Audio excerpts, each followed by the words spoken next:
Hi, I'm Zibby Owens, and you're listening to the award-winning podcast, Moms Don't Have Time to Read Books. Please sign up for my newsletter at zibbyowens.com for weekly updates about my podcasts, events, and more. Also, follow me on Instagram at Zibby Owens and also at Moms Don't Have Time to Read Books. And finally, join my virtual book club called Zibby's Virtual Book Club, which meets every other Tuesday at 2 p.m. Eastern Time until 3 p.m. and features half an hour of book club discussion followed by 30 minutes of Q&A with the author whose book we've just discussed.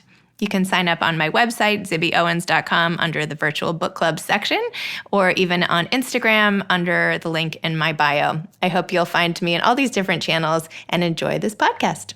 Today's episode has been sponsored by SugarWish. SugarWish is an online gifting site that provides a delightful gift experience followed by delicious treats.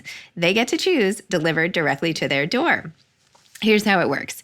A sugar wish can be sent to anybody. So if you're the recipient, you open up an email and it says, someone has sent you a sugar wish. And you open it up, you click, and it says, pick any 4 of these delicious candies to fill your basket. So you get to look through everything from gummy worms and M&Ms and Skittles and jelly beans and everything.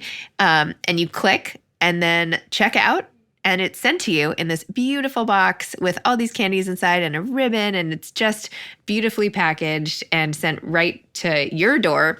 And so basically you get to customize your own gift, and it's really awesome. And I did this, and I sent some to my son at boarding school, and we got some here for Halloween, and I highly, highly recommend this company.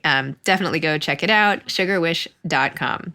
Alisson Wood is the author of Being Lolita. Her writings have been published in the New York Times, the Paris Review, the Rumpus, Catapult, and No Tokens. She teaches creative writing at her New York University and at Sackett Street Writers Workshop. She is the founder and editor-in-chief of Pigeon Pages, a New York City literary journal and reading series. Alisson was a winner of the inaugural Breakout 8 Award from Epiphany Magazine and Authors Guild. Welcome, Alisson. Thanks for coming on Moms Don't Have Time to Read Books. Thank you. I'm so excited to be here. Thank you. I'm just sorry this took us so long, especially as soon as I started reading your book. And I was like, what has the holdup been? I'm so sorry. So anyway, delighted to be talking to you. Yeah. So Being Lolita, can you please tell listeners what this is about? So at its core, this is a book very much about power and sex and gender, but in a much more simple plot way. It's about how when I was 17 and I became ensnared in this incredibly abusive relationship with an English teacher in my high school. And he gave me the book Lolita, and he told me it was a beautiful story about love. And I was 17 and I didn't know any better. And the book sort of follows the story of how I was groomed and how things escalated very quickly and became very abusive, and how I was able to leave the relationship, and then what my life has been like since, and how this experience has impacted me, both for good and bad. So how would you say the experience has impacted you? Well, I think that on the not so good hand, trauma never goes away. This experience was incredibly bad and it was very traumatic. And in a lot of ways, it set me up for a lot of bad relationships. There's all this research about how this is why it's so important to talk to teenagers about healthy relationships and consent and boundaries and red flags of abuse. There's all this research that shows that your first relationship very much creates this mold for future relationships. And my first relationship was a secret, and it was incredibly abusive, and it was full of manipulation and lying. And so that was what I thought love was. And, that was tough to figure out that, that's not love. And I'm 36 now, so I spent a lot of time in therapy and just sort of figuring things out and making a lot of mistakes. So, but there is the other side. You can get through it. So on the good side, though, I think that because of what happened to me, I am incredibly, incredibly aware and supportive of my students. I teach now at NYU. I teach undergraduate students, and I'm so aware and careful. And I want to be a teacher that I wish that I had, as opposed to the teacher I had. It's so funny. I feel like so many of the authors I interview mention the influence of one teacher along the way as like setting them on their path to becoming a published author. It's like someone has to notice your gift or your potential or whatever, and that can just change everything. So the power that you have as a teacher on all these aspiring authors, right? You teach creative writing, right? Yeah. So I would think almost like a daunting responsibility in a way. It is. And a funny thing is that I got angry about what happened to me in a brand new way once I started teaching. Because, undergraduates, they're 18, 19. I teach an intro class, so it's a lot of, freshmen. And as I'm sure any parent knows, they're still kids. They've never rented an apartment on their own. They've probably never paid a bill. They've probably never worked full time. They might not even know how to cook. I mean, in so many ways, they're still kids. And so when we send them off to college, it's this wonderful opportunity for a safety net for them to, figure out how to be an adult. There's a dorm, so they'll never be homeless. There's a dining hall, so they'll never go hungry. There's all these safety nets in place, which is wonderful. But when I began teaching, the first time I went into a classroom with my own students, I was just struck by how young they are. And for someone to go into a classroom thinking anything except how can I support and encourage and, keep these students safe, for someone to go into a classroom and be thinking about their own sexual or emotional or ego gratification is just monstrous. And it made me angry about what happened to me in a whole new way, because I think teaching is sacred. I think young people should be nothing but supported, and to do anything else is just horrible.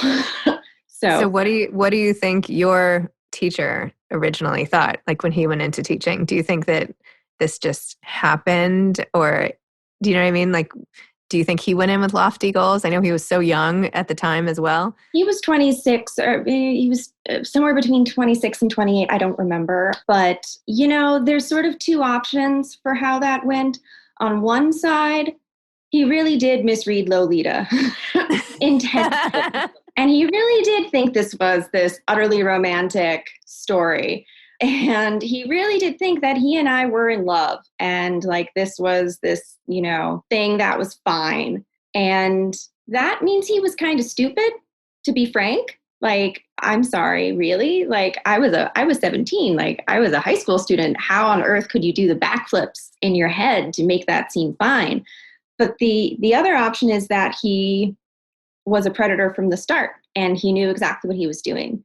And he was doing it on purpose. And that's also incredibly, incredibly difficult, because I want to believe that people are good and that, people aren't evil or anything. But, I don't know, and I never will. But either he was stupid or he's a terrible person, and probably a little bit of both. These are the choices today.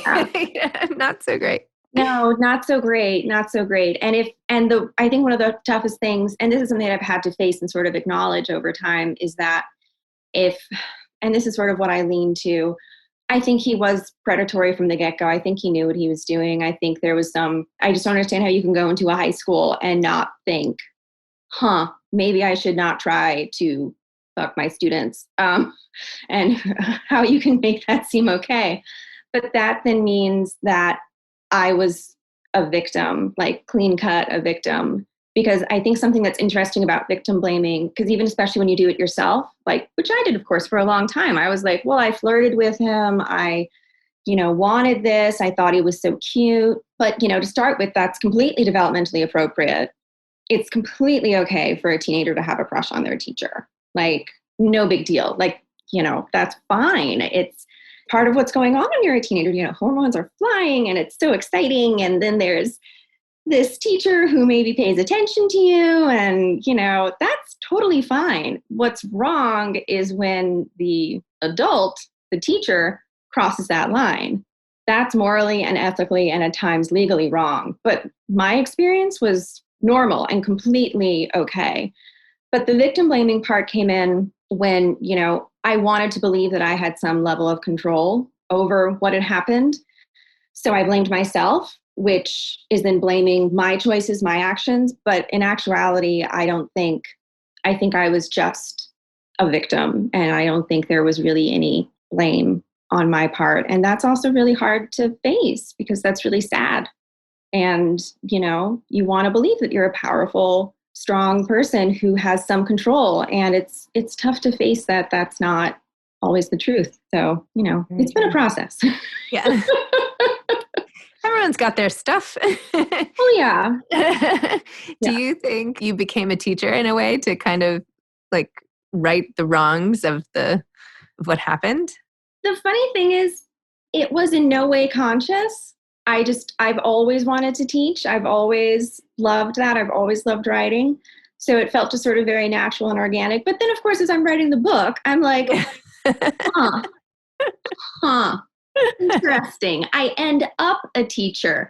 It's one of those things where it's like, I don't know if it's quite that simple, but clearly part of what I do is to try and right the wrong that happened to me and be the kind of teacher that I wish that I had had. That's really important to me. Yeah. I mean, it's almost like a way of making amends in a way. I don't know. Yeah. Anyway. Yeah. Yeah, definitely. Reparations. But I'm not reparations, be making the reparations. No, I know you're not. I know. I didn't say it like made sense. No. I'm just saying like from one of those weird subconscious things that we all do to like, but of course, isn't that such the work of women to do this kind of work for others and that's such a woman thing that we are trained to do. We're trained to care and, fix things and that's a whole other conversation. Yeah. Let's save that for a cup of coffee or something. Maybe a glass of wine. A glass of wine. That would be great. I was so interested in how you sort of came into this book and how you came into not the book itself, but how you as a character came into the relationship of the book and your backstory and how you started it feeling like so other than other people in your school and that you had gone through a lot yourself. And there were all these rumors about your hospitalization and had she tried to kill herself and had she been doing this with other guys and like all that swirling around you and your previous sort of diagnoses. And also the whole insomnia part, which I thought was really fascinating because like you got in so much trouble for that all the time. Missing classes and everything. And even though it was documented, it put you on like a totally different trajectory from an academic standpoint. Yeah. So tell me a little more about all of that. Well, I think like so many teenagers, I struggled when I was a teenager. I mean, starting probably when I was 14 or 15, I began having really serious depression. And, there was no specific reason. It just happened like it does oftentimes with teenagers, like when you sort of start hormones and puberty, that can often be a time when depressive episodes or any sort of mental illness will sort of kick in. And I just became incredibly depressed. And at one point I was cutting myself and, I never tried to kill myself, but I was in a very dark place for a very long time. And like you mentioned, I became an insomniac. I switched my nights and days for a while. I mean, I was not a happy, stable camper. I was very, very depressed for a long time. And so I stopped going to school because if you're up all night and you're sleeping during the day, you're not making class. So it was at the point that my depression was so serious that it was at the point where I had ECT. I had electroconvulsive therapy when I was in high school to try and, snap me out of it. ECT is incredibly safe. We have this real stigma about it in our culture because of the way that it's portrayed in movies and in TV, but it's actually really safe. It's only a couple seconds. You're under anesthesia. You're not awake. They give you muscle relaxers. There's no like shaking. And it's an incredibly effective treatment for depression. And so this is very much an aside in my book, but it is something that I think is important that I wish we didn't stigmatize treatments for depression. I think we've gotten better about talking about mental illness and medication. I think we're better at that. But I think ECT is still something that's sort of like, that's only if you're psychotic or, something. It's really dangerous. And it's really not. It's actually one of the safest treatments for pregnant women because anesthesia doesn't pass through the placenta. So there's no danger to the baby as there are in many medications. I'm sorry, this is a side. No, I find it really interesting. I'm like, gosh, I could have used a little ECT when I was pregnant, I mean, it saved my life. I really believe that. And it's this sort of like dark corner of mental health that people don't talk about because there's this horrible stigma. And, when this was happening, so this was like the late 90s, early 2000s, there was a lot. This was almost 20 years ago, or more than 20 years ago. There was a lot of stigma about mental illness at that point still. Yeah. It's interesting thinking about that because part of the reason that medication has come so far and like being sort of normalized is because prescription companies were able to start advertising their drugs. So like, I remember the first time I saw like the ad for Prozac in a magazine, it was like the Stormy and in the Sun and Prozac, it'll fix it. So that's part of why there's been all this money in advertising to make medication seem okay and thus to, make people buy it. Whereas there's no big ECT. There's no big, there's big pharma. There's no big ECT. It's machines. It's, there's no money to be made. So there's not this, public service sort of trying to break down the stigma. But anyway, so yeah, when I came back to school, I had gone to a therapeutic day school my junior year, which was, also that was a normal school, smaller population. Like the only real difference was that we had group therapy in the afternoons where it's just, teenagers in a circle talking about what's bugging them. But I came back my senior year and people thought I had died. People were like, oh, she ended up in a hospital because she tried to kill herself. Like, she's this slut, blah, blah, blah. Because teenagers can be cruel. And I think that hasn't changed. So I was very, very much an outsider when I first came back to school. And I didn't really have any friends. And I felt very alone, which also made me really easy prey. Because one of the first steps in an abusive relationship or in an abuser's, sort of plan of action is to isolate their victim. And I was already pretty isolated. So it just made it easier. Wow.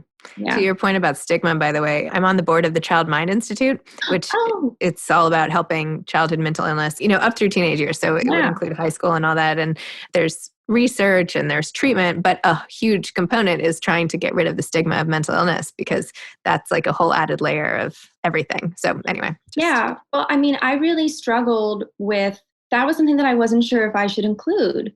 Because on one hand, I felt like it was really important context to who I was and how this happened, that I was very lonely, I was very sad, I was depressed, I was very vulnerable. It was part of why I think I was such an easy target. I really believe that.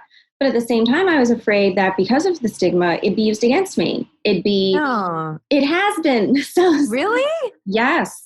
One of the first critical reviews of the book, the opening line was Alisson Wood had ECT, was a cutter, or had shock therapy, was a cutter, was on 20 different medications, and then this happened. And it's like, it set me up to be like, oh, she's this crazy, unreliable narrator who's going to listen to this book. I mean, it was honestly like that first review was sort of all of my fears. Honestly, it was everything I was afraid of that would happen. But I really felt like it was important to be honest and to be fully honest and fully vulnerable with my reader. I feel like that makes a good memoir. Like that's sort of part of the point, to share. 100%. It would have been a different story without that context. And it's not like because you're depressed, you deserve to be sexually abused or like in a, do you know what I mean? Like, I mean, like who would think that, And the behaviors come from the underlying stuff, right? It's not like you're, like if you hadn't. Yeah, no, I'm sorry that happened to you. That's really beside the point, and someone who just missed the plot of your book entirely. It's so common for teenagers and for, any age group, but I think it's especially common for teenagers because oftentimes that's sort of when it'll first sort of start popping up. And I just think we're so bad at supporting teenagers with this. We're just so bad at it. And I think, we've come a long way, but there's still a long way to go. And especially queer teenagers or trans teenagers or women. I mean, it's tough. And did you think about, did you worry about, I know you worried about the beginning, but even just having the whole story out there when you decided to make this a memoir and publish it, and then actually as you were writing it and it was coming out, did you have fears about that? For all the personal stuff? I mean, the whole thing is very personal. The book is really personal. I know. I know. That's what I'm saying. It is a very personal book. I actually am not and didn't worry that much about that. Really what I worried about was the the being honest about the depression part. I worried about how I would be judged for that.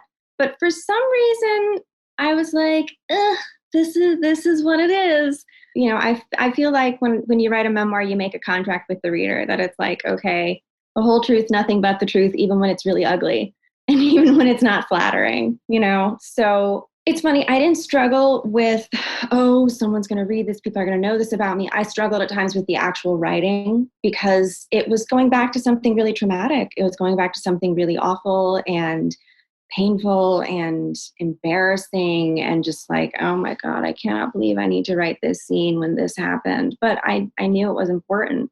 And early readers, this bothered me to know, and early readers were like, oh my God, the scene where he made you pee in front of him, that's the best scene. And I'm like, oh my, that one, like one of the most embarrassing things and like shameful and awful things, like sexual humiliation things that ever happened. That's your favorite scene? Okay, great. But to me, that speaks to like how universal in some ways, maybe not that exact situation, but I think for so many women, we've been put in situations where, you know, we had to do things that we didn't want to.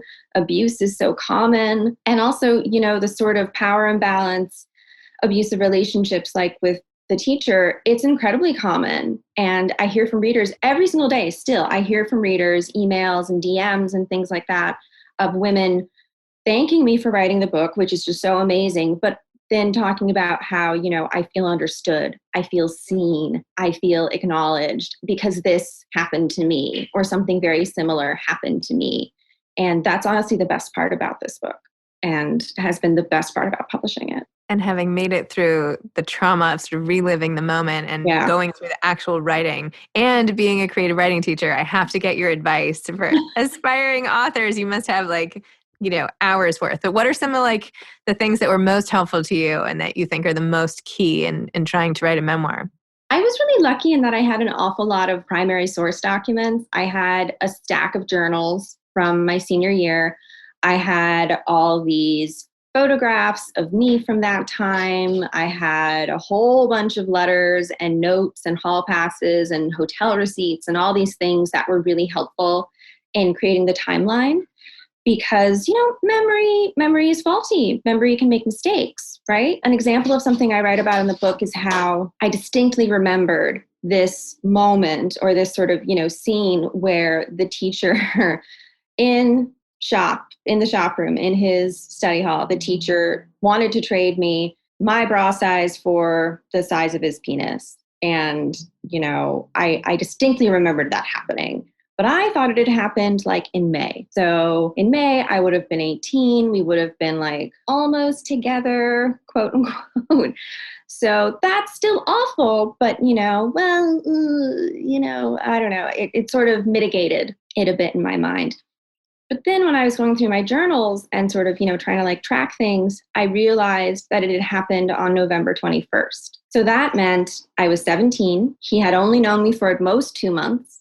So that also like showed how quickly it escalated from after school help because I was a really good writer to, you know, sexual coercion stuff. That today, of course, would have been over text message or Snapchat or whatever, you know, like trying to coerce me to like send him a, you know, topless photo for a dick pic. I mean, it's just, and that was a moment when I really snapped through the victim blaming and was like, nope. There is no way, no how that anyone can make an excuse for this. Or, you know, there are no jumping jacks that you can do to say like, this was fine and this was my fault. Like, nope, nope, nope. And that was really upsetting. Again, to sort of just face that. I think that was one of the hardest parts about the book was just facing, at some points it felt like I was opening up like this onion of trauma. Like the more I looked, the more I reread, the more I sort of like dove into it, the worse it was. And it was writing the book was really hard. I bet. And also tell me 2 seconds about Pigeon Pages. Pigeon Pages is a writing community that I founded about 4 years ago. I founded it because I really wanted to create my own writing community. I wanted it to be full of women and queer people and non-binary folks and trans folks. You know, I didn't want any straight white guys in it. I wanted to sort of create my own community. And we hold monthly readings. We are a literary journal. We publish every week, poetry and prose. And, it's really wonderful. We're opening tomorrow an essay contest with Morgan Jerkins, who's a wonderful author, as our judge. So we're so excited. So I just had her on my podcast. She's the best. She's so wonderful. So she's judging our essay contest, and it opens October 1st and runs through November 15th. You can find out all sorts of information at Pigeon. Maybe I'll enter. We're at Pigeon Pages NYC on all the socials, and that's our website. So. I couldn't believe how many authors who I've had on my podcast have been like contributors in some way to Pigeon Pages. Oh, yeah. I was like going down and down and down. I was like, oh my gosh, so many. So I'm like all about it. I followed it, and I'm very interested. So we're a lovely nest. Yeah. Yes, that's so nice. Also a lot of bird puns. Yes. Because we believe writing is joy, and, let's be a little silly. We can all get a little pretentious, So Pigeon Pages is a place for like, all right, let's knock that down a bit. Let's talk about writing, which is what it's supposed to be, I love it. Alisson, thank you. Thank you so much for coming on, for discussing being Lolita, for going through the pain that you had to go through to get it on the page so that other people could benefit. And I hope to continue our conversation offline sometime. Yes. Thank you so much. I'm so honored to be here. I truly appreciate it. Oh, it's my pleasure. All right. Bye. Bye. Thanks again to today's sponsor, Sugar Wish. Send a surprise Sugar Wish to somebody you love and check it out yourself, sugarwish.com. Thanks for listening to this episode of Moms Don't Have Time to Read Books. Don't forget to follow me on Instagram at Zibby Owens and at Moms Don't Have Time to Read Books. Also sign up for my newsletter at zibbyowens.com and sign up for my virtual book club and meet lots of authors on Zoom every other week. Thanks so much to Steve and Ryan at Texture Sound for the sound editing. And thank you to Morning Moon Productions for providing this fantastic intro and outro music.